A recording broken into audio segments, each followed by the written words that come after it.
बड़े भाई हेमंत सोरेन जी हम लोगों के बीच है। इनका समय न लेते हुए मेरा आग्रह होगा कि ये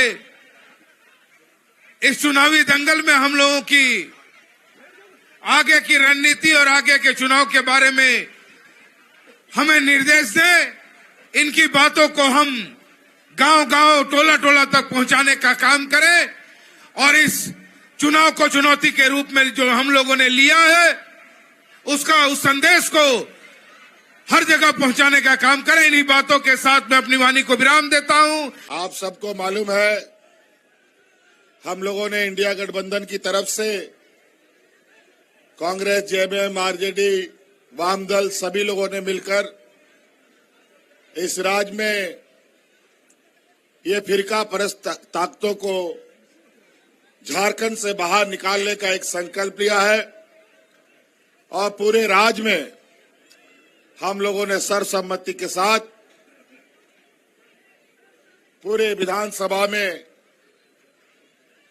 अपने प्रत्याशी उतारे हैं। आज आपके बीच दुमका विधानसभा के प्रत्याशी के रूप में बसंत सोरेन जी खड़े हैं और आपको पता है कि ये चुनाव में हमारे जो विपक्ष के लोग हैं, भारतीय जनता पार्टी के लोग हैं, उन्होंने एड़ी चोटी एक कर दी है इस चुनाव में, चुनाव को अपने पक्ष में करने का। ये 5 साल पहली बार राज अलग होने के बाद ये भारतीय जनता पार्टी को हम लोगों ने सत्ता से बाहर रखा और आज बीजेपी की हालत बिन पानी के मछली के जैसा हुआ पड़ा है। अभी छटपटा रहा है वापस सत्ता में आने के लिए। 1 साल से यहां कई मंत्री यहां पर चक्कर लगा रहे हैं। हमारे सरकार बनने के दूसरे घंटे से ही सरकार गिराने में लगे ये लोग एन केन प्रकारेण धन बल के दम पर चुनाव को अंजाम देना चाहते हैं। आज जब राजनीतिक लड़ाई ये नहीं सक पाते हैं तो ईडी, सीबीआई, इनकम टैक्स, जितने भी संवैधानिक संस्था है सभी को चुनाव में सक्रिय कर रखा है। आज पूरे राज्य में ये लोग पूरी ताकत के साथ विपक्ष के लोगों को कमजोर करने का, डराने का, धमकाने का भी लगे हुए काम, लेकिन उनको पता नहीं है कि इस राज्य में अभी सरकार चलाने का नेतृत्व झारखंड मुक्ति मोर्चा के हाथ में है और झारखंड मुक्ति मोर्चा ऐसे फिरका परस्त ताकतों को मुंह तोड़ जवाब देने का भी ताकत रखता है। आज ये सिर्फ और सिर्फ समाज में जहर डालने का काम, हिंदू मुस्लिम घुसपैठिए का नारा लगा करके चुनावी मैदान में उतरे हैं। ना विकास, ना रोजगार, ना किसान, ना आदिवासी, दलित, पिछड़ा, अल्पसंख्यक, किसी के प्रति उनकी कोई न संवेदनशीलता है, न इनके लिए कोई कार्य योजना है। हम लोग विगत 5 साल से सरकार चला रहे हैं और 5 साल में आपने देखा कितने चुनौतियों को हम लोगों ने देखा, झेला। ऐसा चुनौती 20 वर्षों में भारतीय जनता पार्टी या कोई भी सरकार रहा हो, कभी इतनी चुनौती नहीं रही जितना चुनौती हम लोगों ने देखा। एक तो कोरोना जैसा महामारी 2-2.5 साल वही हम लोग का खा गया और ऊपर से 2-2.5 साल में विपक्षों का यह षड्यंत्र। आए दिन सरकार गिराओ, आप गिराओ, कल गिराओ, विधायक को चुराओ, सांसद को चुराओ, यही काम होता है। हर बार इनको मुंह की खानी पड़ी। मेरे विरुद्ध झूठा आरोप लगा कर मुझे आपके लिए काम करने से रोका गया, लेकिन फिर भी हम लोगों ने हार नहीं मानी। आज 2-2.5 साल में हम लोगों ने इतना काम किया है कि ये 20 सालों का भी एक भी काम ये नहीं गिना सकते। आज इन लोगों का षड्यंत्र इतना गंदा था, इतना क्रूर इनका सोच कि आज हमको जेल में भी डाल दिया। लेकिन वो कहते हैं ना, जाको राग के साइया मार सके ना कोई। आज फिर से हेमंत सोरेन उनके सामने पहाड़ की तरह खड़ा है। और आज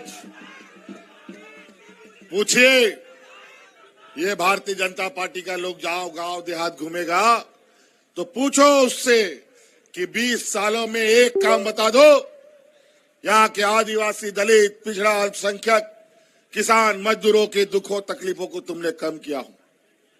एक काम नहीं बता सकता, लेकिन हम आपको एक न 1000 काम गिना सकते हैं जो हमने विगत 4 साल में काम किए हैं, 5 साल में काम किए। वैसे भी 5 साल भी पूरा नहीं हुआ। ये राज्य में पहली बार समय से पहले चुनाव हो रहा है। इससे पहले समय से पहले कभी चुनाव नहीं हुआ, क्योंकि उस समय भारतीय जनता पार्टी की सरकार थी। अभी भारतीय जनता पार्टी की सरकार नहीं है, तो इनको पता है कि हर एक दिन हम इस राज्य के लिए एक ऐसी लकीर खींचेंगे जो आने वाला समय में भारतीय जनता के ऊपर बहुत भारी पड़ने वाला है। इसीलिए समय से पहले चुनाव का घंटी बजा दिया। ये बात सही है कि चुनाव आयोग को ताकत है समय से पहले चुनाव कराने का, तो इसका मतलब समय से पहले चुनाव कराने का ताकत है, तो ताकत का उपयोग ऐसा होगा कि जब हम सत्ता में आए तभी आपको ताकत दिखता है। जब भारतीय जनता पार्टी एनडीए की सरकार होती है तब इनको ताकत नहीं दिखता, क्योंकि इस राज्य के गरीब गुरबा, यहाँ के किसान, मजदूर, बूढ़ा, बुजुर्ग, सरकारी कर्मचारी, महिला, नौजवान के लिए हम काम कर रहे थे। कोरोना जैसा महामारी आया, इतना लंबा लड़ाई, समझ में नहीं आता था कि हम राज्य को कैसे बचाएं। फिर भी हम लोगों ने चुनौती को स्वीकार किया, हार नहीं मानी। आज उस लड़ाई में हमारे साथ सबसे मजबूती के साथ खड़ा था इस राज्य की महिलाएं, इस राज्य की महिला दीदियों ने। और याद कीजिए, कोरोना में लॉकडाउन था, हाट बाजार, गाड़ी मोटर, स्कूल कॉलेज सब बंद, कुछ नहीं चलता था, घर में बंद होकर के रहना पड़ता था। यहाँ गरीबी अधिक है, मजदूर किस्म का लोग अधिक है। और आपको पता है कि गरीब मजदूर अगर एक दिन नहीं मेहनत करता है तो उसका चूल्हा भी नहीं जलता है, पूरा परिवार को भूखा सोना पड़ता है। वो गरीब मजदूर घर में रहता है तो भूख से मर जाएगा, बाहर निकलता है तो कोरोना खा जाता है। ये हालत था उस समय। यही महिला दीदियों ने पंचायत, टोला टोला मुख्यमंत्री दाल भात योजना चला करके गरीबों को फ्री में खाना खिलाने का काम किया था। और उसी समय हमने ये संकल्प लिया कि इस राज्य की महिलाओं को अपने पैरों पर खड़ा करेंगे, आर्थिक रूप से मजबूत करेंगे और महिला सशक्तिकरण का कदम बढ़ाएंगे। और आज उनके लिए हम लोगों ने मुख्यमंत्री मैया योजना सम्मान लाया। आज इस राज्य की 50 लाख से अधिक महिलाओं के खाते में हजार रुपया जा रहा है। जा रहा है कि नहीं जा रहा है? सरो कना खाता रहे पैसा। और उसका पहला कदम अभी जो 1000 रुपया आपके खाता में जा रहा है, अभी दिसंबर में वो 1000 रुपया बढ़ करके 2500 रुपया होने जा रहा है।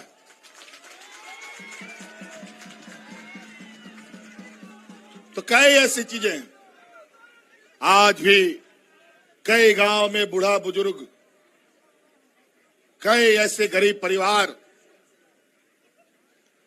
अपना आवश्यकता के लिए कर्जा लेता है,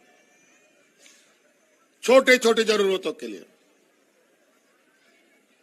बच्चा का फीस भरने के लिए कर्जा लेता है, कभी कभी इलाज के लिए कर्जा लेने लगता है, कभी कभी बिजली का बिल जमा करने के लिए कर्जा लेता है।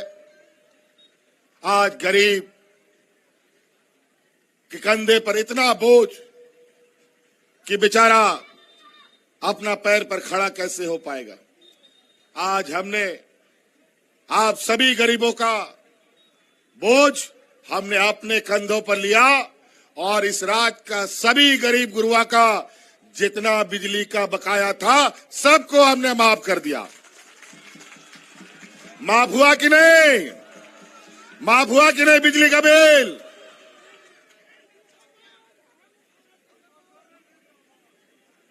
तो इसलिए आपका बिजली का बिल बकाया हुआ 2 लाख, 2.5 लाख, 50,000, 1 लाख रुपया तक का बिल माफ हो गया। बोझ हल्का हुआ कि नहीं जी? बताओ, पूछो भारतीय जनता पार्टी का लोग से कि 20 साल में कौन गरीब गुरुआ का तुम बोझ हल्का किया। हम लोग का गांव देहात में 2019 से पहले 1, 2, 4 लोग को वृद्धा पेंशन मिलता था, 1, 2 महिलाएं जिसको विधवा पेंशन मिलता था।